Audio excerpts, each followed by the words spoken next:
Hello, I'm Richard Ridge. Second Stage Theatre is proud to present the new musical, The Blue Flower, by Jim and Ruth Bauer.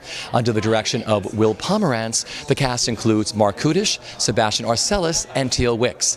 It'll open November 9th. We drop by the rehearsal studio to meet the company. It was the crest of the Belle Epoque, the longest period of uninterrupted peace and prosperity in European history. Life was good, people were fat, and for the most part, unhappy. Withered by so many years of contentment, the world looked weary to Max and Franz. So, the two set out together, and paint and brushes in hands, vowing to set it straight. More fox hunting with the Tsar, the Kaiser, and the kings.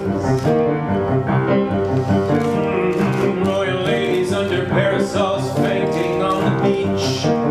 Ooh, what a sight. Blue blooms the autumn sky. Blue ends the summertime.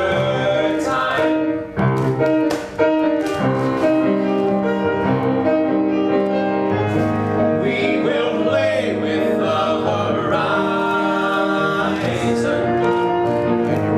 We will ride rails of light in a baby's eye. We will feel low tides rising.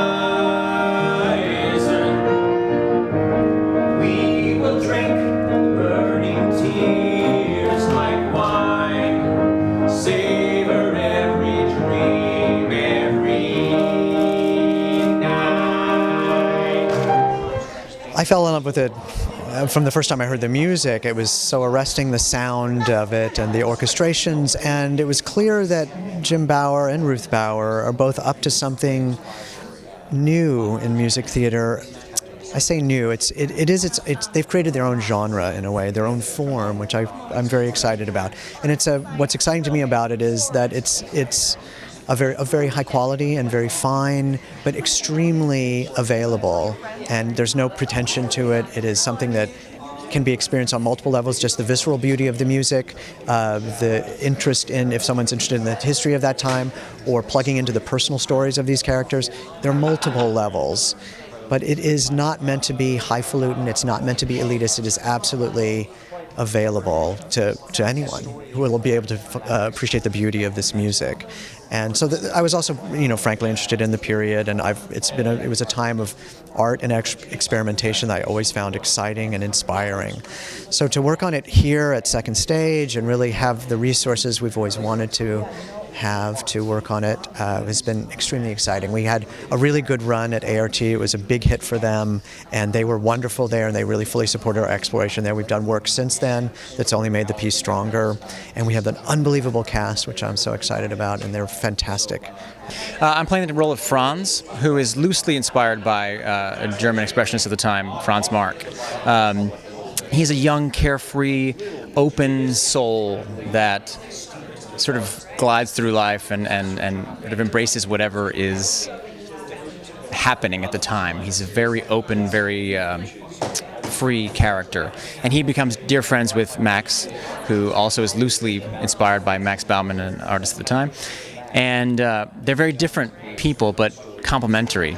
And it sort of chronicles how they, along with two other friends and lovers, Hannah and Maria, how they work themselves through this very interesting, tumultuous time in history, starting with the Belle Epoque through the First World War into Weimar Germany, and how they are affected by the social change at the time, the Dada-inspired art movement of the time, and it's quite a ride. And that, in and of itself, was an interesting factor for me. I mean, it's unlike anything I've necessarily done before.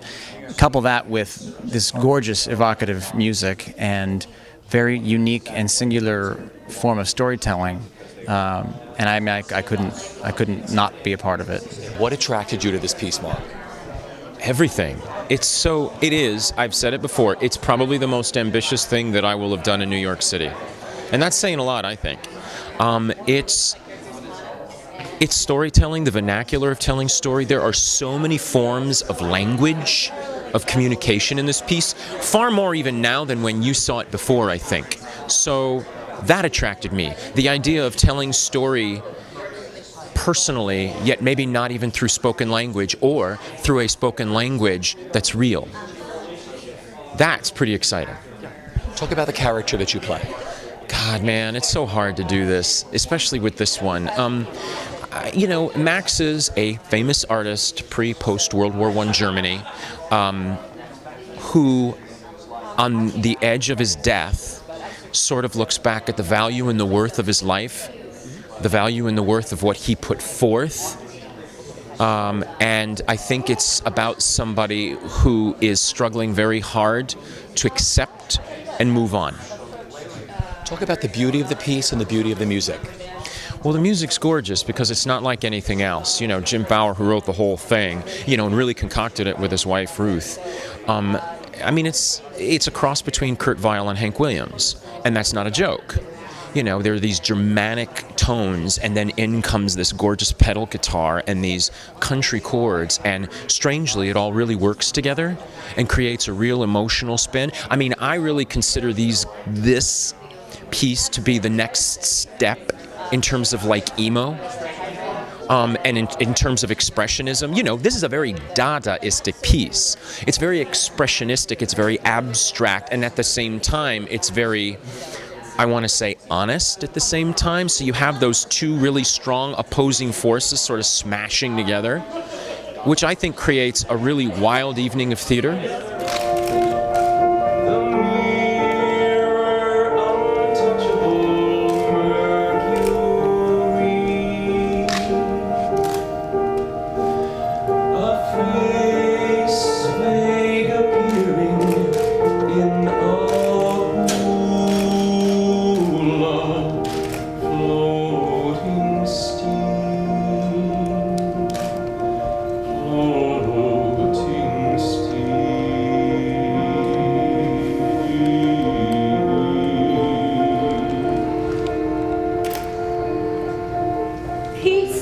Broken pieces, baby pieces we never would have seen.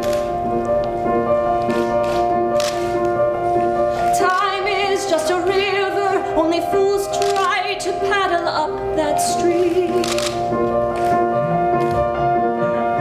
The quaking has rattled us from our sleep.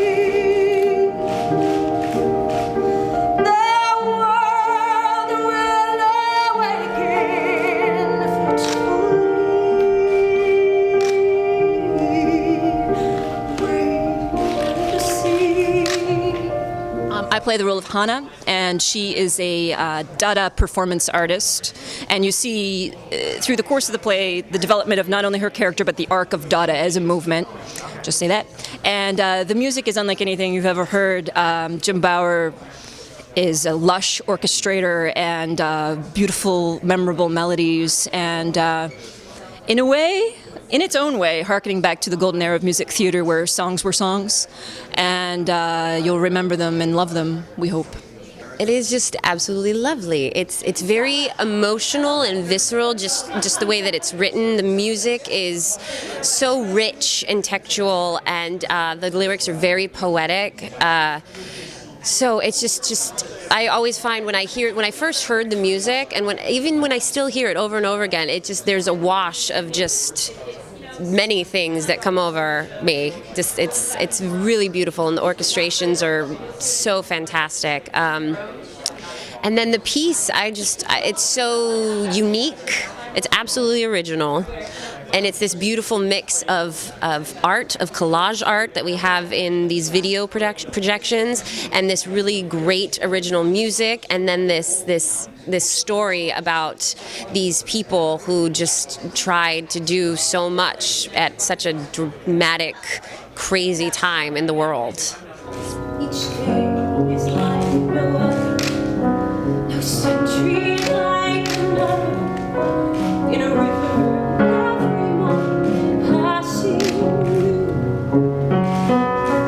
This day is like no other.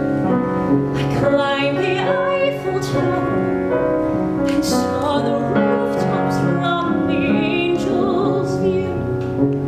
Now things will never be the same.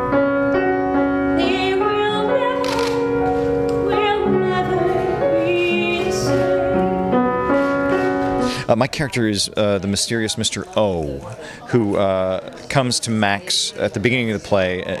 Although the start of the play, Max is at the sort of the end of his life, and I take Max on a journey through his life, which encompassed the Belle Epoque, World War I, the Weimar Republic, and the journey he has with the friends he meets, the disasters and the joys, and I help him come to terms with some of the truths he hasn't wanted to face.